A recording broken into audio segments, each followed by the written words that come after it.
Welcome to this lesson in the Yoga Sutras. We'll be beginning with the Sanskrit alphabet and then moving into the Yoga Sutras. So can you see my screen okay, Molly? Yes. You can follow along, and there are 2 points of focus. So one will be the sound of my voice, and then the visual character will be the second one. Then when it's your turn, you'll again have 2 points of focus. One will be the feeling in your mouth and the visual representation of the character. So follow along as I chant, and this is one way that you can start to learn the characters. I, u, u. I, u. Re, re. Re, re. And at the teeth, le, le. L, l. A, I. A, I. O, ow. O, ow.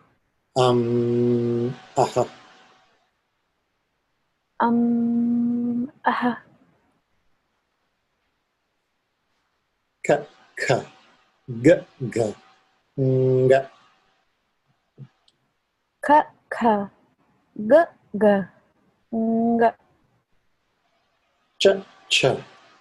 J, j. Nya. Ch, ch. J, j. Nya. Ta, ta. Da, da. Na. Ka, ka. Da, da. Na. Ta, ta. Da, da.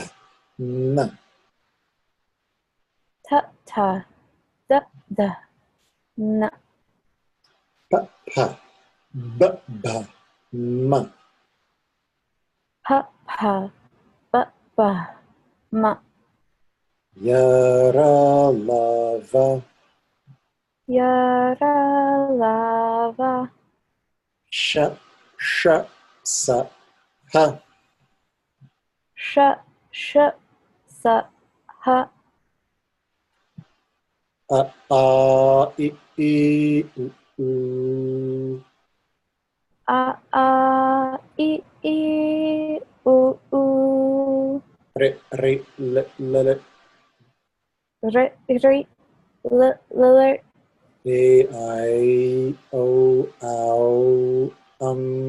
Aha. A, I, O, ow. Aha. Ka, ka, g, g, nga. Ka, ka. G, g. Nga. Ch, ch, j, j, nya. Ch, ch. J, j. Na. Ta, ta, da, da, na. Ta, ta. Da, da. Na. Ta, ta, da, da, na. Ta, ta. Da, da. Na. Pa, pa, ba, ba, ma. Pa, pa. Ba, ba. Ma. Yara, lava.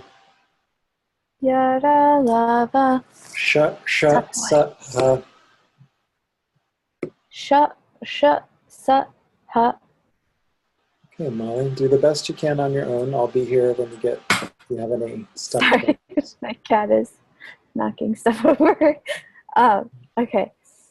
I, u. Re, re. L. A, I, O, ow. Aha. Ka, ka. J, j. Ng. So we've got to stay at the same mouth position. So position 1, the back of the mouth. Okay. Ka, ka. J, j. Or ga? Is it ga? There you go. That's right. Okay. Ga, ga. Nga. Good. And then cha, cha.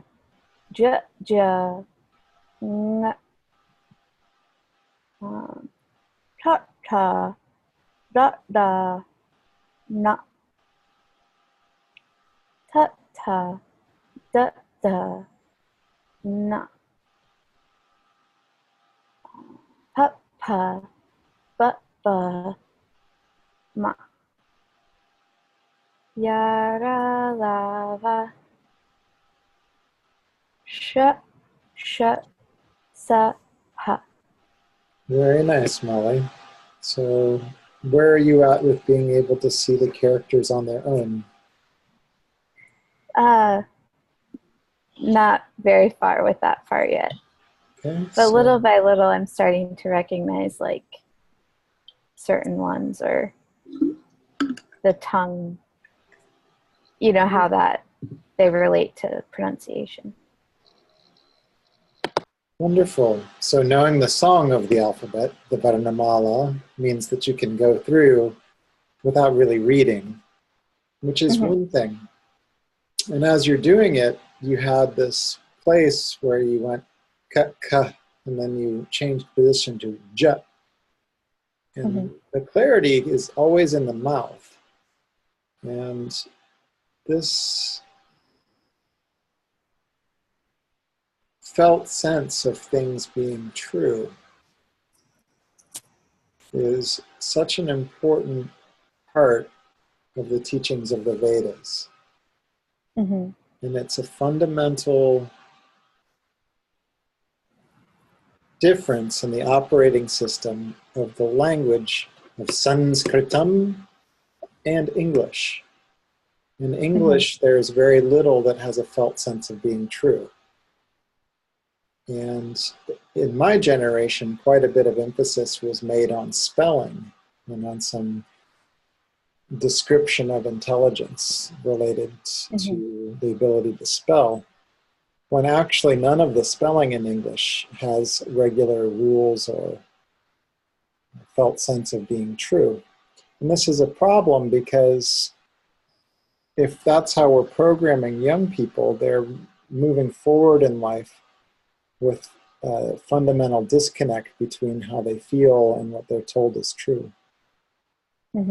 We'll actually look at that today in the Yoga Sutras. So first is the feeling and getting clear on the feelings of the sounds.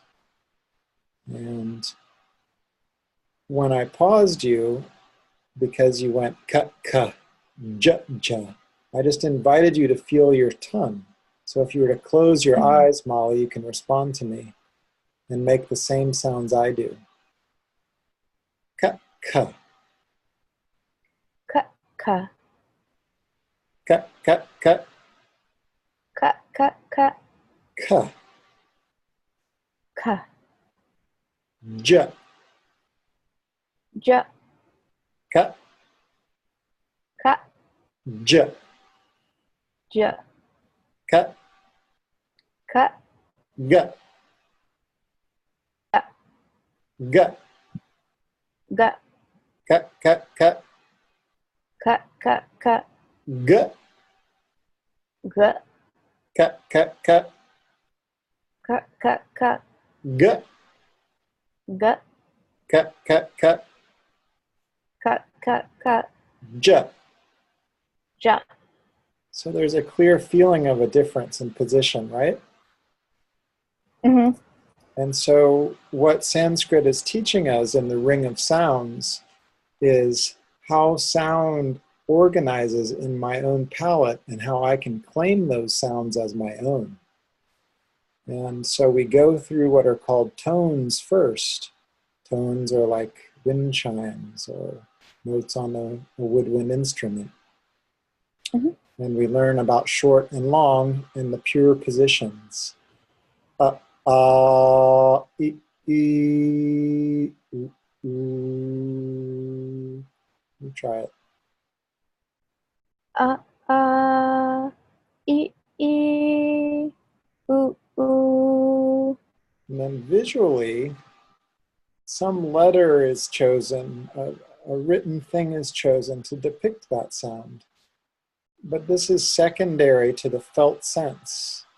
And the felt sense is the beauty of being alive. So in the beginning is just the most common experience of sound a human can make, just opening the mouth and allowing sound to come out. The unformed tone. Up, up, up. Then, yep, that's good. And then I expand that. So here I have sound just coming straight up the throat. And then I expand that or double it. Ah, ah. Try it. Then something altogether different happens in my mouth. I have the tongue bunched with the tip down, and my mouth changes its shape. It's not a purely vertical, unformed sound. It has been changed. I've changed my mouth. E. So feel the difference. E. E, E. e. So here I've done quite a bit of changing of my mouth, right? Here it's just sound going straight up. Up, up, up. And here it's E. E, And then when I lengthen that to make it 2 beats, I get E, E, e, e. which has this upward resonant feeling. Then at the lips, I have just the picture of the lips. Ooh. Ooh. And extending it outward horizontally. Ooh. Ooh. So over the course of this week, Molly, and I'm guessing several of the rest of you are still learning to write the letters, practice just these 6 characters if you haven't. Sanskrit really needs 15 minutes a day to take root in you. That's my experience.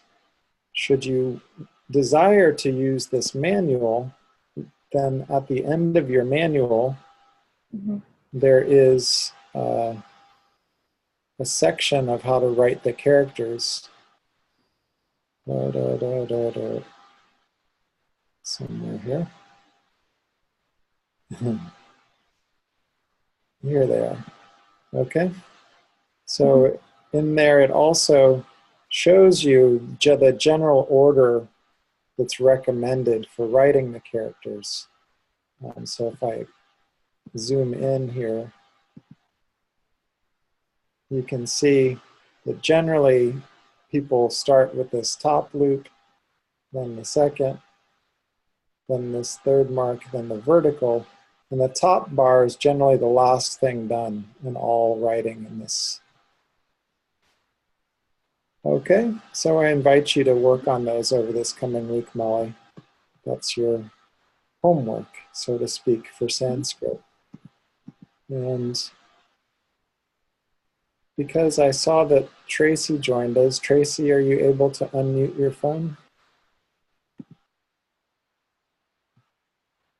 Or able to participate at all? I'm not sure if you are just listening.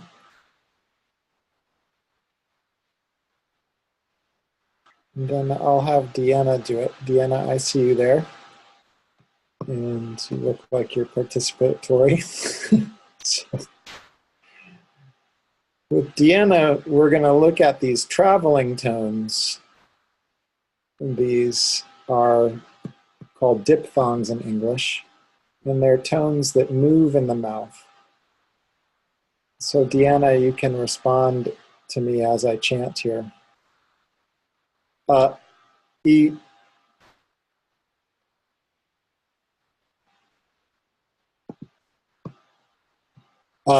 E. some reason we're not getting your sound, Deanna. I'm not sure why that is. I unmuted you, but... Can you hear me now? Yes, that's good. Okay, so we'll just do them here. You can respond, Deanna. The rest of you can also chant because you're muted, so here we go. Uh, uh, uh. So that's in blue. E, E, E. E, E, E. And that light beam hits here on the hard palette. E. E. And then I have a sound that colors the entire palette from the position 1 to the position 2, and that sound is A. Similarly, I have from position 1 to position 5. Uh.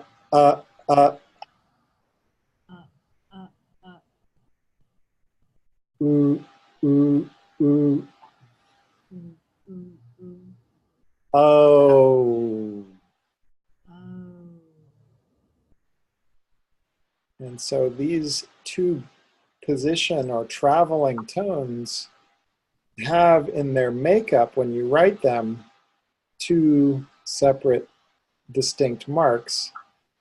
And so A has that visually two positions, as does O. When we move on to reinforce that learning with students, that they travel, generally we'll do this chanting all three together. So here I have chant A, E. And this, what we call the English letter E, is actually pronounced A. And you'll see that as both of you ladies actually speak Spanish, you know that that's actually common in Spanish as well. So that is the internationally accepted standard transliteration for that sound. And so this sound, is in the back of the throat, and then E, E, E is at the hard palate. The sound A is a 2-beat sound which travels from to E. And if I were to chant them here, I'll do it here. A, E, A, E, A, E. Now you do it, Deanna. A, E, A, E, A, E. And so that also helps you start to learn the characters and how to write them. And similarly, you can do that at the lips from position 1 up to position 5. Ooh. We have oh, ooh, oh, ooh, oh, ooh. Go ahead, Deanna.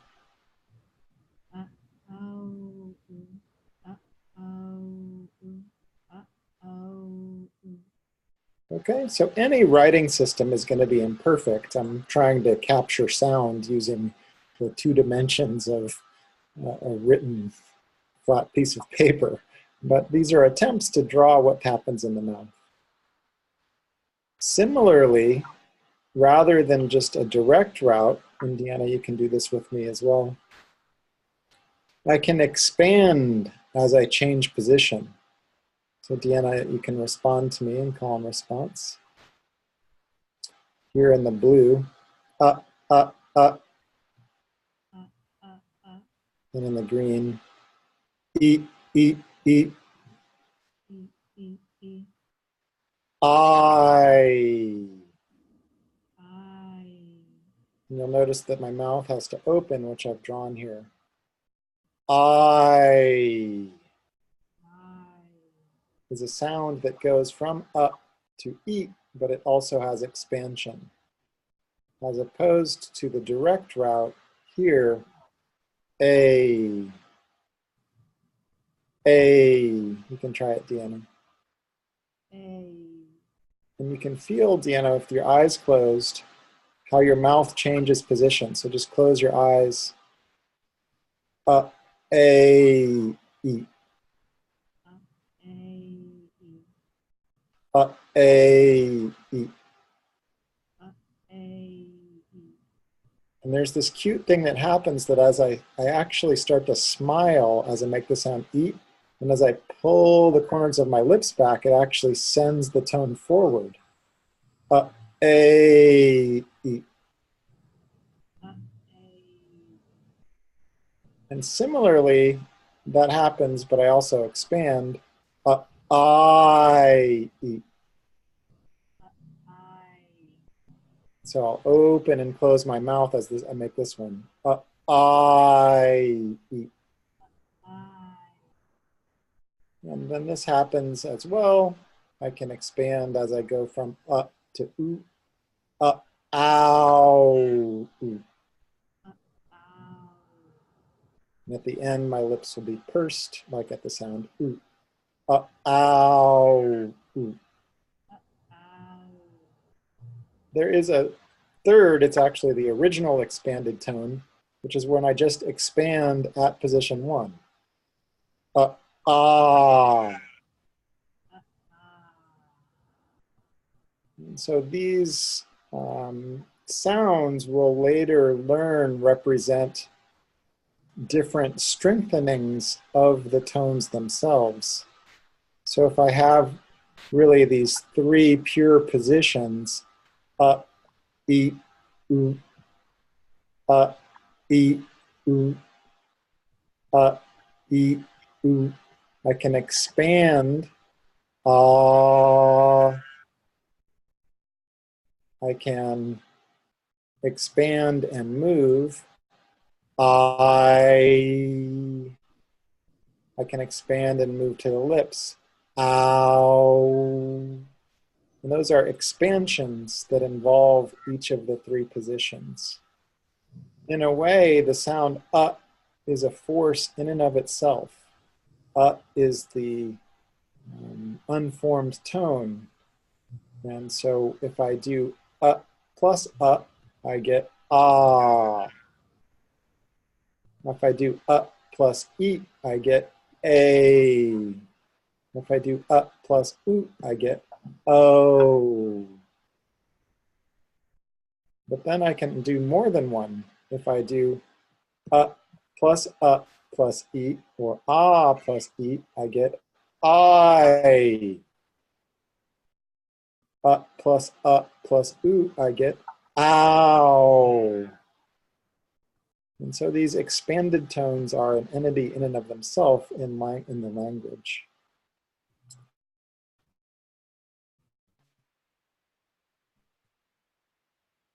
We'll go back now to me, Deanna, as we chant them and focus on the difference in the quality of what's happening for you, enjoying each of them as separate sounds. E, e, oo, oo.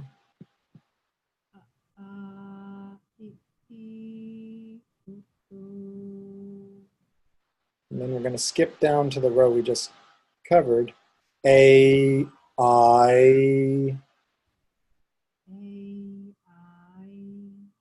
O, ow.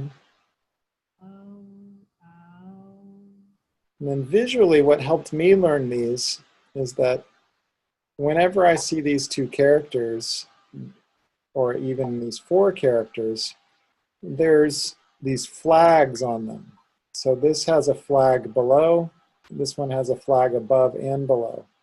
One flag means kind of the direct route, from to E, A. And then 2 flags means expand, I.